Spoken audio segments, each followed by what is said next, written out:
વાપીના cyclist Kantibhai પટેલને પ્રતિષ્ઠિત યુવતી સ્વાભિમાન એવોર્ડ 2026 એનાયત થયો। 67 વર્ષની વયે પણ તેમની શારીરિક તંદુરસ્તી, આત્મવિશ્વાસ અને સાહસિકતા યુવા પેઢી માટે પ્રેરણારૂપ બની। વાપીના 67 વર્ષીય સાહસવીર સાયકલિસ્ટ કાંતિભાઈ પટેલને Dadra Nagar હવેલીની ISO approve UT charitable trust દ્વારા પ્રતિષ્ઠિત યુટી સ્વાભિમાન એવોર્ડ 2026 એનાયત કરવામાં આવ્યો છે। વિવિધ ક્ષેત્રોમાં વિશિષ્ટ યોગદાન આપનારા વ્યક્તિઓને અપાતા આ એવોર્ડ માટે કુલ 433 એન્ટ્રીઓમાંથી માત્ર 22 વ્યક્તિઓની પસંદગી કરવામાં આવી હતી, જેમાં કાંતિભાઈ પટેલનો પણ સમાવેશ થયો હતો। સેલવાસ સ્થિત કલા કેન્દ્ર ખાતે તારીખ 21 જૂન 2026ના રોજ સાંજે યોજાયેલા ભવ્ય સમારોહમાં અમદાવાદના ચીફ GST કમિશનર અને સુરતના ડેપ્યુટી કમિશનર મુખ્ય મહેમાન તરીકે ઉપસ્થિત રહ્યા હતા। ટ્રસ્ટના મુખ્ય કાર્યકર પ્રદીપ મિશ્રાના હસ્તે કાંતિભાઈ પટેલને સન્માનિત કરવામાં આવ્યા હતા। નોંધનીય છે કે તાજેતરમાં કાંતિભાઈ પટેલે ઉત્તરાખંડના દુર્ગમ હિમાલય વિસ્તારમાં 8 કઠિન ટ્રેક સફળતાપૂર્વક પૂર્ણ કરીને પોતાની સાહસિકતાનો વધુ એક પરિચય આપ્યો છે। સતત બદલાતા હવામાન, ભારે પવન, વરસાદ, હિમવર્ષા તેમજ રાત્રિના સમયે 0 થી -2 ડિગ્રી સેલ્સિયસ સુધીના તાપમાન વચ્ચે તેમણે અભિયાન સફળતાપૂર્વક પૂર્ણ કર્યું હતું।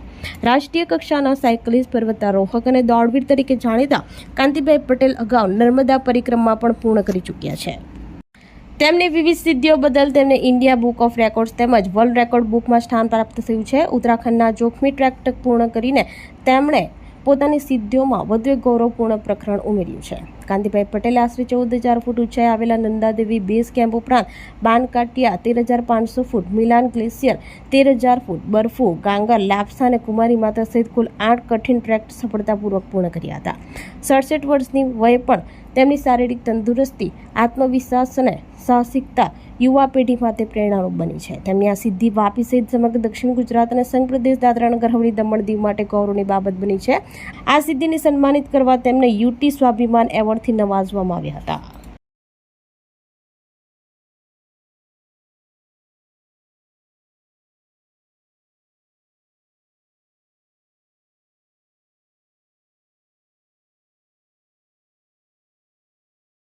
આપણી સંકલ્પ ન્યૂઝ ચેનલને સબસ્ક્રાઇબ અને લાઇક કરો, બેલ આઇકન દબાવો જેથી આવનાર ન્યૂઝ અપડેટ્સની નોટિફિકેશન આપના મોબાઈલ પર સૌથી પહેલા પહોંચે। Like, subscribe and share the video.